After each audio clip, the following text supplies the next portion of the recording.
Eh, esta presentación va a tratar de cómo realizar una revisión sistemática.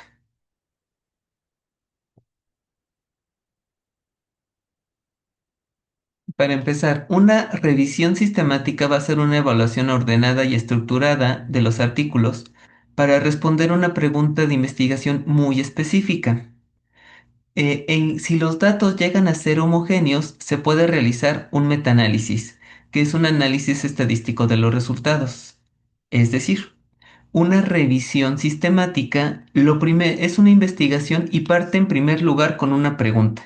Esta pregunta tiene que estar muy bien diseñada y por eso es una investigación, que en algunos casos puede también ocuparse como tesis. La diferencia con una tesina o una revisión narrativa es que aquí el autor lo hace con base en sus propios criterios. No hay como un estándar, sino él va eligiendo los temas más importantes con base en su experiencia. En la revisión sistemática no se presenta ese caso y hay una metodología secuenciada que se va a llevar a cabo. Y todos los metaanálisis tienen una revisión sistemática previa, pero no todas las revisiones sistemáticas van a tener metaanálisis. Esto va a depender que los diferentes artículos tengan algunas características metodológicas similares de tal manera que se puedan comparar. Cuando los artículos encontrados o los artículos que se han realizado sobre ese tema son muy dispersos, tampoco se podrá llevar un metaanálisis, aunque sí se reporta como revisión sistemática. La utilidad de una revisión sistemática es que va a sintetizar la evidencia disponible. Piense que existen un montón de artículos de cualquier tema y cada vez hay más. Entonces lo que hacen las revisiones sistemáticas nos ayudan como a analizar toda esa información y alguien ya la hizo por nosotros. Se espera que las personas que lo hagan ya conozcan muchos elementos de metodología. En muchos casos no es así y hay varias revisiones sistemáticas con deficiencias. De ahí la importancia también de tener un criterio o ciertos estándares para poder elegir las cosas de manera adecuada. Muchas de las revisiones sistemáticas se basan en tratamientos. En este sentido nos ayuda a decir si un tratamiento funciona o no funciona. Así, por ejemplo, la parte de la vitamina C, hay revisiones sistemáticas que se han realizado en donde no se ha encontrado evidencia que reduce el tiempo de las personas que tienen que tienen una gripe. De tal manera que aunque puede ser una información de sentido común o esta parte cotidiana, pues las revisiones sistemáticas ya te están diciendo que eso no es útil. De tal manera que uno esperaría como clínico dar una, una recomendación basada en la evidencia y no basado en los aprendizajes comunes o de la parte cotidiana. Se espera reducir el sesgo y un aumento de precisión. Eso se logra al aumentar el tamaño de la muestra. Son las bases para elaborar también las guías clínicas. De esas también, si más adelante les llama la atención, podremos revisar un poco cómo es este proceso de una evaluación de una guía clínica.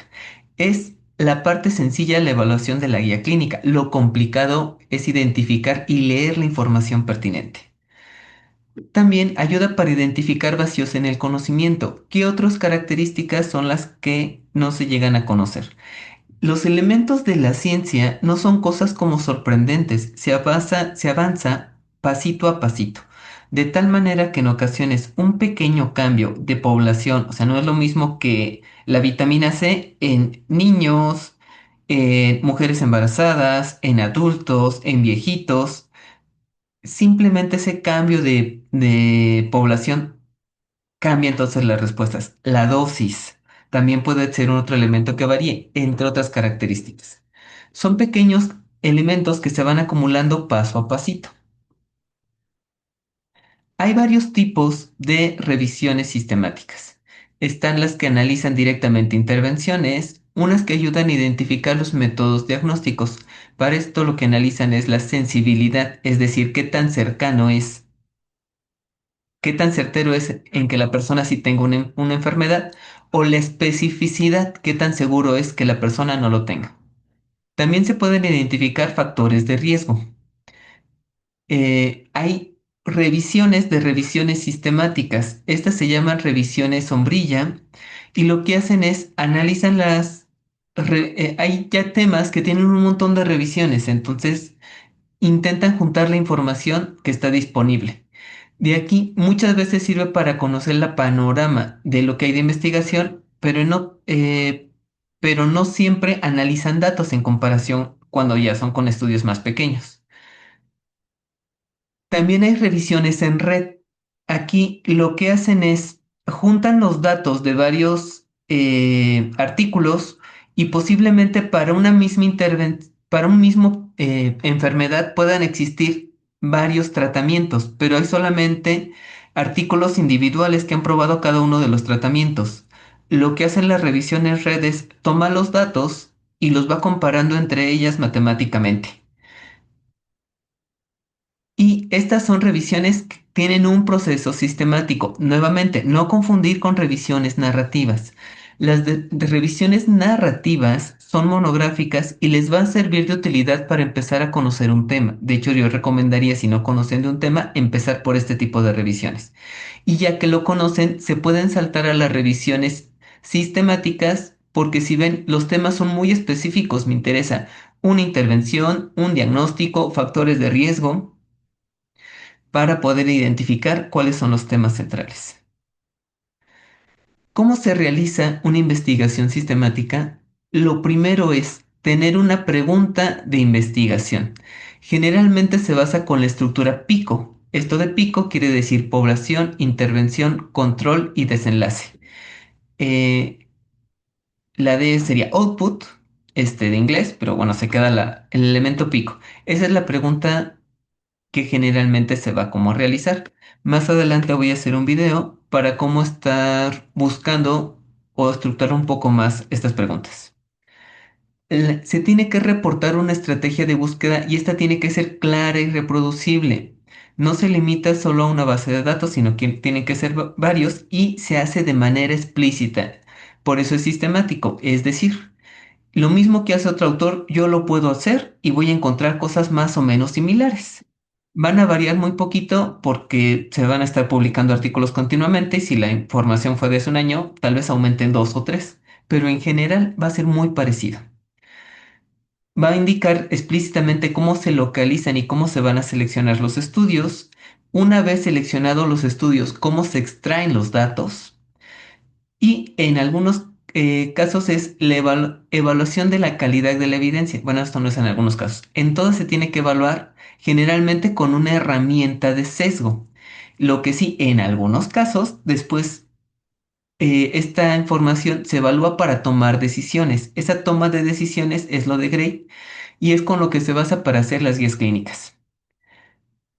También se analiza y se presentan los resultados y si hay elementos homogéneos, pues se hace un metaanálisis. Dependiendo de qué tan homogéneos sean los datos, se puede tomar una decisión u otra. La pregunta de investigación para hacerla se basa mucho en la experiencia, el interés y la creatividad. La pregunta con estructura pico, pues es relativamente sencilla. O sea, hay que definir muy bien la población, la intervención, el resultado y el comparador. Eso es algo que tienen que tenerlo muy estructurado, muy clarito, pero para elegir una buena pregunta, pues va a partir también de la experiencia, que tanto conozcan del tema.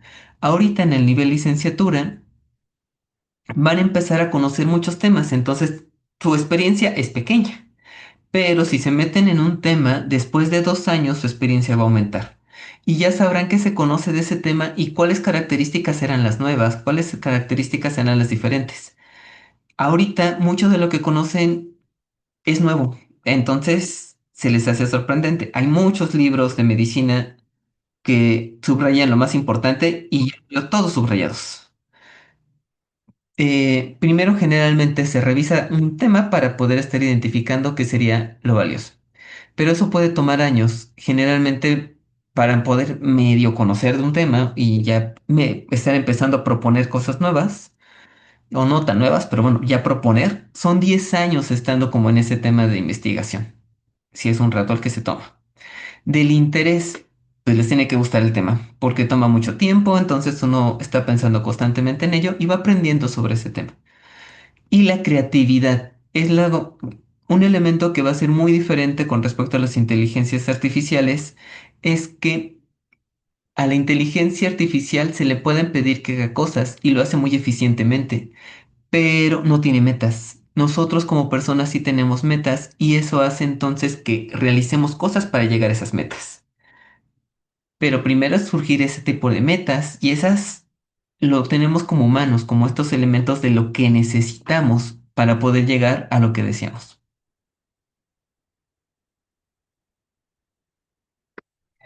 La estrategia de búsqueda, bueno, me regreso un poquito. Les voy a subir también un artículo para que tengan esta tabla en grande. En esta tabla hay varias preguntas o tipos de preguntas de investigación. La pregunta pico es un elemento de intervención donde tiene que quedar muy claro cuál es la intervención que se estaría realizando.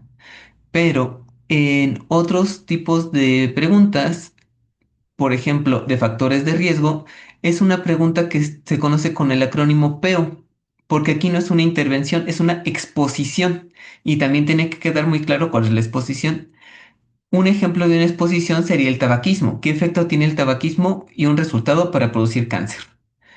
Y una población en adultos mayores. Entonces tienen que tener esos elementos, la persona, la exposición y el desenlace, como mínimo.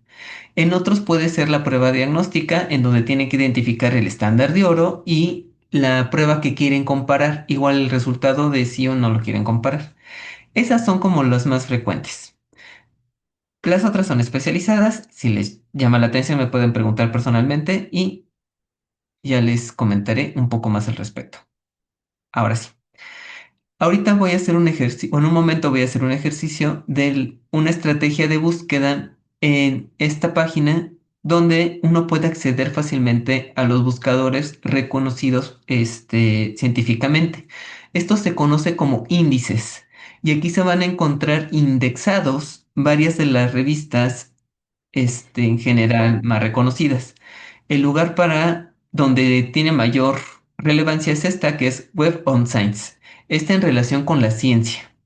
Otra que tiene mucha relevancia en relación con la ciencia es Scopus. Scopus y Science Direct pertenecen a la misma compañía, solo que Science Direct tiene información más amplia, es decir, tiene libros, resúmenes, mientras que Scopus es un poco más específico con las revistas académicas, pero estos pertenecen a la misma compañía. Y en el área médica, lo que más van a conocer sería PubMed.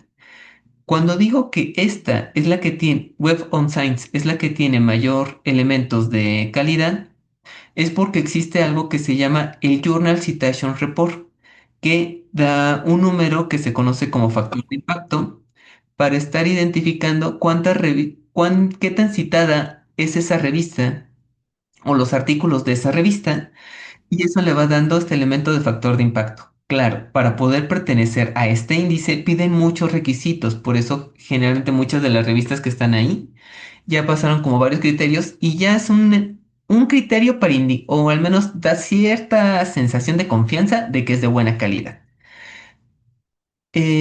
Aunque eso no evita que también en ocasiones pues se presenten como algunos errores.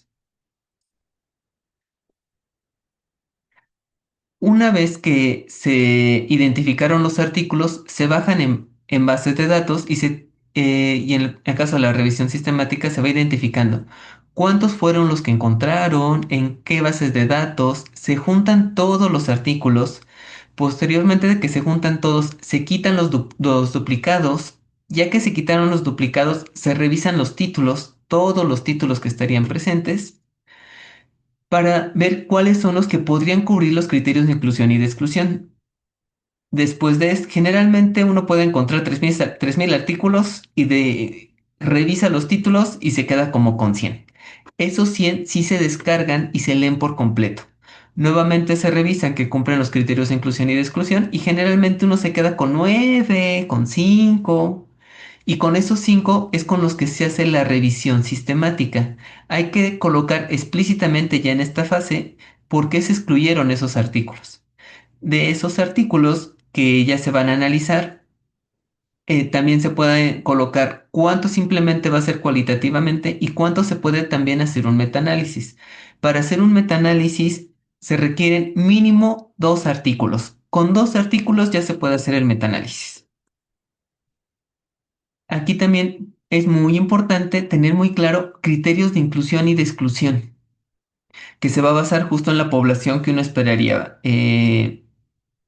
En población, intervención o exposición y resultado que uno esperaría evaluar. Este es un ejemplo de cómo se realizan las bases. Se piden directamente los títulos, el autor y algunos otros datos que daré algunos tips más adelante para ver cómo esto se facilita. Se bajan de cada página de buscador. Aquí también está Psicoinfo y Cielo. Bueno, Psicoinfo porque es de psicología, el tema que está aquí. Cielo Cielo y Redalic son índices específicos de Latinoamérica, entonces también es la ventaja que se tiene porque mucha de esta investigación se hace en inglés y no hablan español. Nosotros podemos entonces ver qué se hace también en español, cuáles son los cambios que se tienen y ya eso también es un avance, sin excluir también estas bases que se encuentran aquí. Se tiene que bajar todos los datos de cada base, después se juntan en una base grandota y aquí es donde se empiezan ya a analizar. Aquí están, por ejemplo, quité ya los duplicados. La evaluación se hace de forma individual. Yo hice una evaluación por títulos, entonces aquí está revisión rápida Miguel, pero le hizo también otra persona que se llama Andrés. Entonces, de forma individual, cada uno estuvo seleccionando cuáles creía y cuáles no. Nos sentamos ya después de eso y platicamos las coincidencias y las diferencias. Aquí se queda.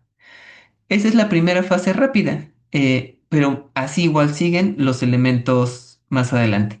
Cada uno de estos procesos tiene que ser totalmente transparente, de tal forma que si el editor, o en este caso que van a hacer ustedes el ejercicio, yo les digo, a ver, muéstrame tu base de datos, me tienen que mostrar elementos así, que sean ordenados, sistematizados, para poder también identificar si falló como algún elemento y se puedan regresar apropiadamente.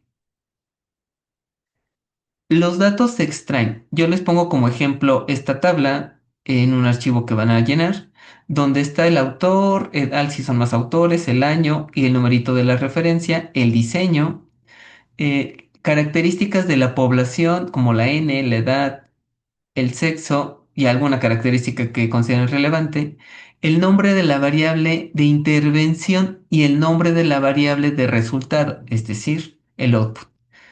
Y resultados sería la relación entre estas dos, muy concisamente. Este es un cuadro muy genérico y cada uno lo tendrá que adaptar a su tema, porque van variando. Por ejemplo, este es de una revisión sistemática que realicé, donde aquí están comparando el efecto de la hipertensión arterial sobre las funciones cognitivas. Y aquí, por ejemplo, este artículo me dividía, el primer artículo me divide hombres y mujeres, mientras que el de abajo solamente coloca personas con hipertensión. Entonces, en el primer artículo genera una división para colocar los datos de los dos grupos hasta la definición de hipertensión, donde ahí ya puede estar variando porque me está dividiendo como las dos muestras. Están las Ns, la edad, el sexo. Aquí no me decía sexo, me faltó colocar ahí una rayita, entre otros elementos. Y bueno. Eh, Me interesa a mí, por ejemplo, la educación. Habrá temas que les puedan interesar algunas otras variables. ¿Cómo están evaluando la, o más bien dicho, los niveles que tienen de presión sistólica y presión distólica? ¿Y cómo están evaluando la hipertensión arterial? Porque también en los artículos, como son de diferentes años y de diferentes regiones, varía incluso la definición. Por ejemplo, este es de 160, este es de 140. Eh, este también creo que es 140, otros ven la parte media, otros lo decían de 130. Son esos elementos operativos que justamente hace lo que hace las variaciones y por eso uno ya al final dice, como que no me conviene hacer metaanálisis porque no es la misma población. Y ya solamente se hace un registro, aquí es muy conciso, si ven es solo una palabra, una relación positiva, positiva, positiva, positiva. En algunos otros casos pueden tener cuadros un poco más elaborados como este, donde ya estoy hablando de funciones específicas específicas y los instrumentos con los cuales lo estén evaluando. Ustedes igual pueden utilizar diferentes criterios, o varios indicadores, entonces tal vez tendrán que tomar varias evaluaciones de esta parte de resultados y hacer como varios cuadros. En esos elementos yo les puedo ayudar a diseñarlos. Va a depender de su tema y conforme también vayan avanzando. La evaluación de la calidad de la evidencia, que es esta parte de que también se encuentra. Lo primero es la parte metodológica, o sea, los criterios de inclusión y de exclusión. Después se analiza el riesgo. Para el riesgo existen dos herramientas, bueno, existen varias. Las que más se utilizan es la de Robs y Robbins, que es para ensayos clínicos aleatorizados, es decir, donde se tienen dos grupos, bueno, se tiene una población, se aleatoriza de tal forma que se asigna por azar a un grupo de intervención y a un grupo placebo o a un grupo control, se evalúan, se les da la intervención y se vuelve a evaluar para ver los cambios. En el caso de Robbins es para estudios cuasi experimentales. La diferencia es no se aleatoriza, pero se hace exactamente el mismo procedimiento. La escala Newcastle-Ottawa es para estudios de exposición únicamente, en donde se ven las características del grupo de exposición y con qué otro grupo se está comparando. Mientras que la Haddad se utiliza para analizar ensayos clínicos, perdón, no ensayos clínicos, estudios de caso. Haddad se utiliza para analizar estudios de caso. Y ya ayuda para evaluar la evidencia de las revisiones sistemáticas y realizar las guías clínicas. Generalmente todo esto va a influir también en la toma de decisiones de qué tan bien se encuentra la información. Se reportan de esta manera. En el caso de Robbins tiene como este elemento del semáforo. Verde quiere decir que muy bien. Amarillo que no estamos muy seguros. Rojo que el riesgo de sesgo es bastante alto. El riesgo de sesgo tiene que ver con elegir una población adecuada, elegir una evaluación adecuada, que reporte todos los resultados, que sí sea aleatorizado, entre otras características. Y aquí sería, esta es como se presenta en la parte de Newcastle, Ottawa, en donde igual aparece con numeritos y mientras más alto el numerito, quiere decir que es de mejor calidad. Esa sería también la evaluación de sesgo. Este es un metaanálisis por subgrupos. Eh, Estos se leen relativamente sencillos. Este es de medias y desviaciones estándar. Entonces aquí, por ejemplo, está presentando un grupo de hipertensión, un grupo control, aparece la media, la desviación estándar y la N de cada estudio. Aquí en este son uno, dos, tres estudios los que estaría analizando. Coloca el total, aquí coloca el peso que estaría aportando al valor total. En la parte de abajo, en el subtotal, ya está colocando la suma de los elementos. Por eso aquí coloca un total de 469, que serían las personas con hipertensión, que va a comparar con 499, que serían las personas control. Y da el valor de la diferencia, es decir, si quitamos la media de aquí y la media de acá, ¿cuánto quedaría? Estas serían el impacto. Esto es lo que evalúa el tamaño del efecto. La significancia solamente dice los elementos se deben al azar. El tamaño del efecto estaría dando el peso de esas diferencias. Esta es la forma gráfica en la cual se reporta lo que se encuentra aquí. Este es el tamaño del efecto puntual y aquí se encuentra un intervalo de confianza.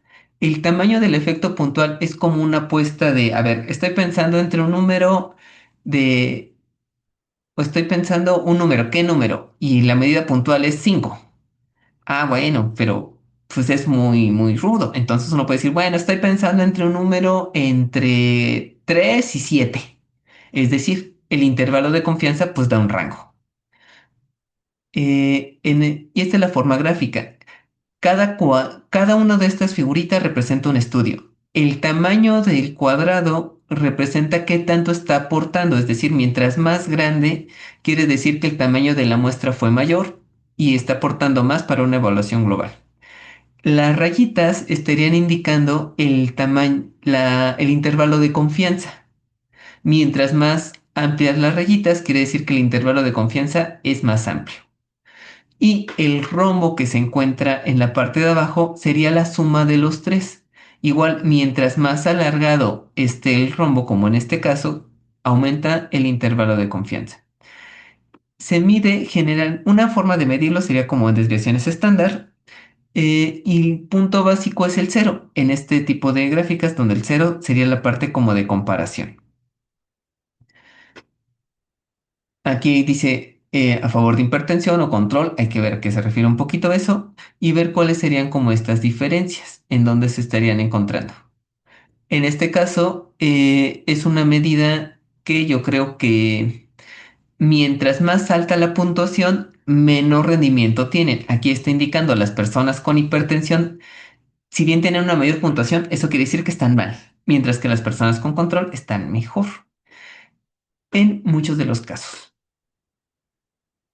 Bueno, sí, el análisis de subgrupos es para identificar diferentes poblaciones. En este caso, estoy hablando de adultos mayores con hipertensión, pero descontrolada. Y aquí adultos mayores con hipertensión controlada. Entonces, yo dividí estos dos grupos porque los que tienen hipertensión descontrolada sí tienen un problema cognitivo, pero si la tienen controlada no tienen un problema cognitivo. Por eso se hacen también como este tipo de análisis, da más claridad para saber qué es lo que estaría pasando. Y se ven otros elementos, pero bueno, eso, si les llama la atención, igual les puedo compartir artículos o me preguntan y ya lo explico un poco más. Muy bien. Eh, ya de forma como general, como conclusiones, es importante este de que se esté reportando la información, no solamente hacerlo, porque la ciencia es un elemento público y en ese sentido también hay un montón de guías para analizar los artículos, al menos la calidad metodológica, también guías para eh, generar los artículos y ver que tienen todos los componentes. En el caso de las revisiones sistemáticas, se conoce o se abrevia como la guía Prisma. Para que también esto no esté variando, se esperaría que las revisiones sistemáticas se registren previamente antes de hacerla. Hay varios registros, el más conocido es Próspero, aunque hay algunos otros. Y la parte ética, pues siempre es importante considerar como elementos éticos clave, porque hay muchas revisiones sistemáticas también que pueden ser engañosas. Entonces, de esta parte ya sería todo.